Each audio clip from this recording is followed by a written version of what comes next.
Hi, this is Jeff from Browsers Den with the most dangerous trick I know. Cast your attention down below. Whoa, a knife. Black knife.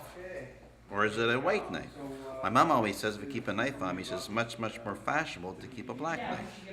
Mine, you always prefer a white even with cars. I'll tell you how it works. There's two knives. There's a white one, and believe it or not, in my pocket is a black one over there. So now you know.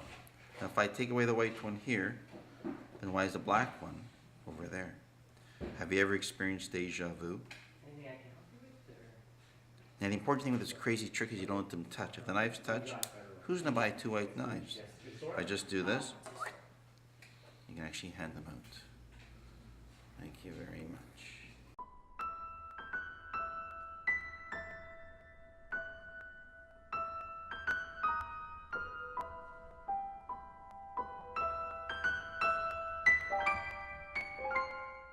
Hello, my name is Jeff.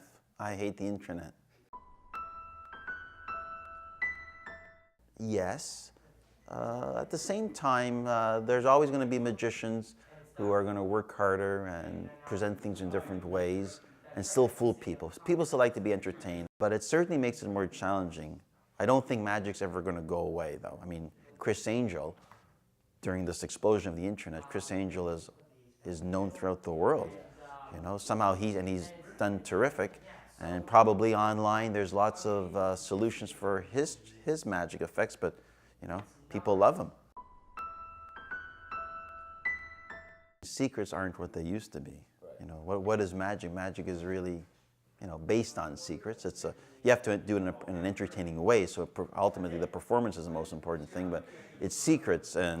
And years ago, you know, someone would come into the shop and wonder how an illusion works, how a trick works, and we would be the gatekeeper of that, or we would say it's in the following magic book. Now they can go online and type in the name of the trick if they know the name of the trick and get a solution. It may not be the right solution, but they can find a solution right away. So secrets are not what they used to be.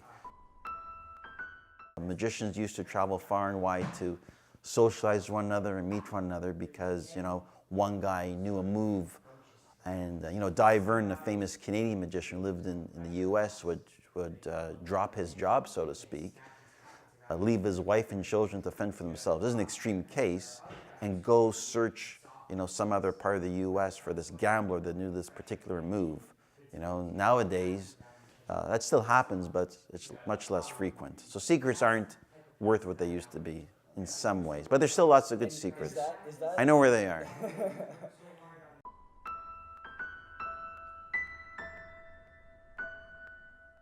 Now with the internet, it's a more time-consuming effort, and it's more difficult than it was before the internet exploded.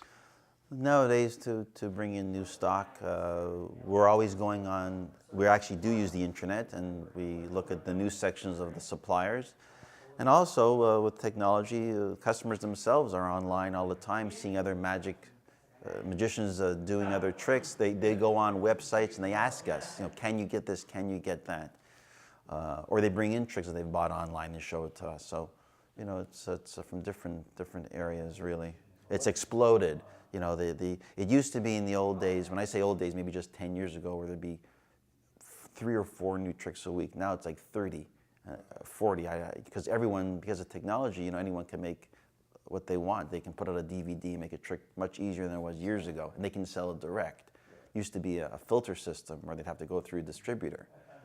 So it used to be more controlled. You know, in the old days, if someone put out a video of magic, that would take about a couple months to hit the market. Now there's about 10 a week. So it's difficult for me to keep up with, you know, what's new in a sense, because there's so much new stuff.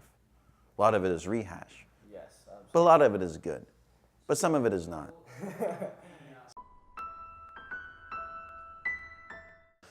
Yeah, to bring the shop up to date with this new world of the internet, we have a website for many years. In fact, we were one of the first to put videos, magic demos online. Now, of course, everyone does it, but we have a website, and we refresh it all the time. There's always new items going on.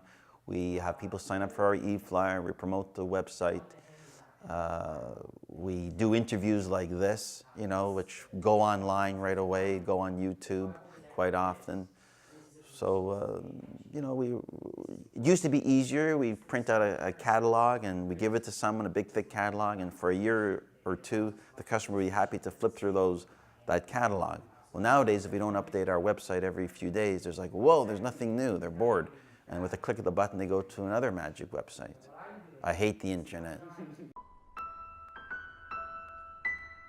We don't have anything particularly new with the website plans. Here in the shop, we're planning a small party center.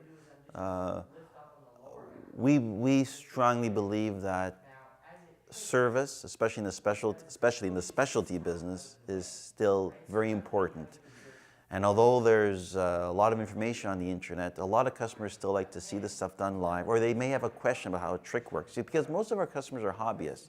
They really don't have time to spend hours and hours and hours on a trick. So they may buy a trick from us or online, they get it, and even if the directions are good, they may not really, they just don't have time to sit down with the stuff. So what we're implementing over the next few months is also a small party center where we'll have kids come in and do some kids magic shows at the back of the store.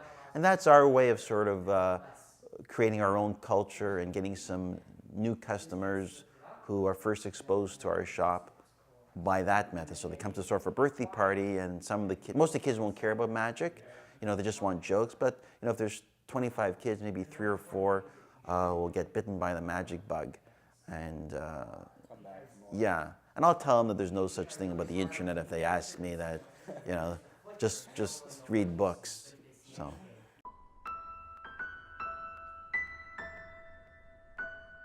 Okay, so we'll have Steve do me a favor. I'm gonna have you just pick out any card you like. Just take one out, all the way. Take it all the way out. Have a look at it. Show it to the camera. And we're gonna cut the deck in half. And just put right in the middle of the deck there. And just cut the rest of the deck on top. Now it's a bit of a, you know, we just had Halloween recently. It's a bit of a spooky trick for you. So your deck or your card's somewhere lost in the deck of cards there. Now, if we just leave that aside there, reach into my pocket and take out the little invisible thread. We'll just tie a knot on the deck and we'll leave a piece of thread out. Steve, would you do me a favor? And I'm going to put the deck right over here. I want you to take your finger, just put it on the mat and just core around. Make sure you can't feel any strings or wires or anything funny. We're good? Yeah. All right, awesome. There's a little piece of thread here, as I said before. If you watch carefully, you grab the thread, you can actually pull. Pull that. Just keep pulling. All the way to cut to one card. What was your card, Steve? 9 of spades. 9 of spades. That's what I thought it would be. In magic, yeah, I mean, when I was about 4 or 5, my uncle, over 1 year for Christmas, showed me a magic trick, and that was it. I was hooked. The books, the old books. If you study the old books, I mean, I haven't delved too much into the old stuff. I mean, I used to do more before the internet. The internet just makes it a lot easier to find what you're looking for, or you know, to find the name of something that you need to find later on. So I mean, you can find a lot of. They say the old tricks are the best tricks, and the old tricks are typically in a text somewhere buried in somebody's library. So you know, if you have that kind of time to go through that kind of stuff and find the books and go through that material, you'll be able to find some gems of old tricks. The new stuff, a lot of the new stuff, you know, is an idea off another idea from back in the day. So, you know, it's definitely a lot easier to find tricks online. You know, it does make it a little bit more effective as far as, you know, being able to manage your time when you're trying to learn and practice magic. But you know, whatever works for you, I guess. Typically, you know, the good old days was put an ad in the Yellow Pages or newspaper to drum up business, or word of mouth to let people know what you do, or get an agent. These days, you can put up an ad on Google. You can get a website, which I do, and people come to your website. They see some videos and pictures. You see your demo, and they can book you directly. So you know, you can surpass using an agent. You can surpass using the Yellow Pages, and you can directly market to your target audience using keywords that are effective to your business. So if someone's looking for a Christmas magician or a Christmas party, and they want to book entertainment, or a wedding magician, they can type that into the internet and they'll be able to pop up and see your website. So it makes things easier as far as promoting.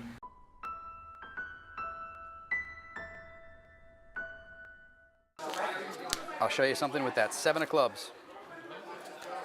We'll move the 7 near the center and move that near the center. It takes a second. Little shake. Takes just a little more time. And we're done. There we go, perfect. Right back on top of the deck.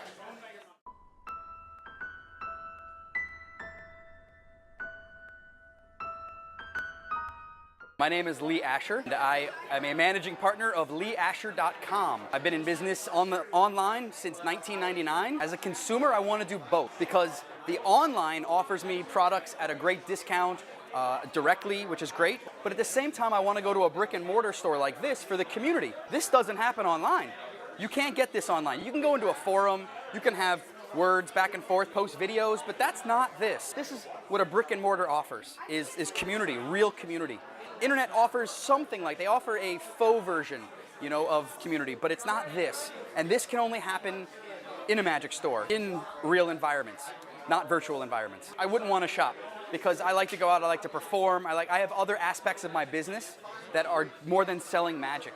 It's just one small part of it. Me personally, I want an online store, but that's not to say that I don't frequent offline brick and mortars. Like anywhere I travel to, I make sure that I go to the magic store, or I frequent something that has to do with magic, because this is how you support it, this is how you keep it alive. I know what you're saying. A lot of people say, oh, the internet is really bad for magic, it's ruining, all the magic stores are closing up. The truth is that it's not the internet's fault. A business that's run its lifespan, all the internet's done is sped up the lifespan. So if you're in a bad business and it takes you 20 years to close, all the internet does is make it so it's only 6 months till you close. It speeds everything up. And that's not the internet's fault. The internet is a tool, okay? It's how you use the tool. And again, most magic stores, you know, it's a tough business. This is a really tough business. But that's not the reason why things are going out of business. Things are going out of business because it's just a bad business model to start with. It did not put its finger in anything, it did not kick an old lady out of the store, it didn't do any of that. As a matter of fact, it drove traffic to the store. It told people around the world about you. Before the internet, I was only selling magic at magic conventions out of my bag. That's it. But with the internet, now I'm selling to people in Estonia. I don't even know where Estonia is on a map, but I'm selling magic to them. And I'm selling magic to Taiwan. I do know where that is on a map. So the internet has afforded me that, and they've opened up new markets for me. But it hasn't killed my business. And I think that anyone who believes that the internet kills something like that is misled. They don't see the bigger picture. Depends on your business model, depends on how you use it. Remember, the internet is a tool. I fell in love with magic as a hobby, and I never lost my interest. Because I like to go out, I like to perform. It is the ultimate high. I mean, when you come off stage or you finish a performance, you are, you know, you're just very, very, you're in a nice state of being, you know you're making people smile. You know that they're having a good time. Hopefully you've done a good job to do that. But it doesn't beat anything else in the world. I mean, if you can make people laugh and smile for a living, what else is there, really? I mean, people make much more money doing other things or study for many, many years doing anything else. And, you know, they could be, within the first 5-10 years of their job, be very bored of what they do. Because that's the only thing they can do for the rest of their lives. Because some people focus on that career aspect, which is fine. But if you can make people smile and laugh for a living and you're happy with that, then that means everything, I think.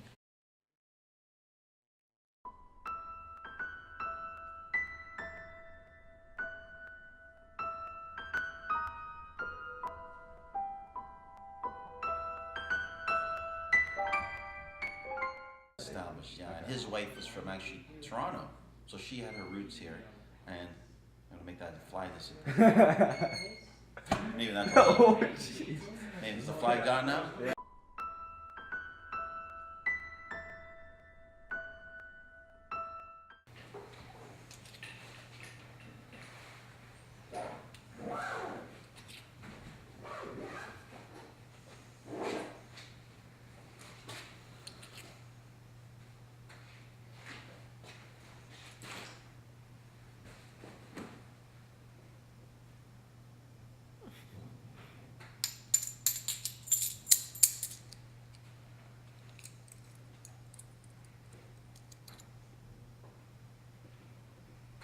Boo. Rico, get away from me now. I will.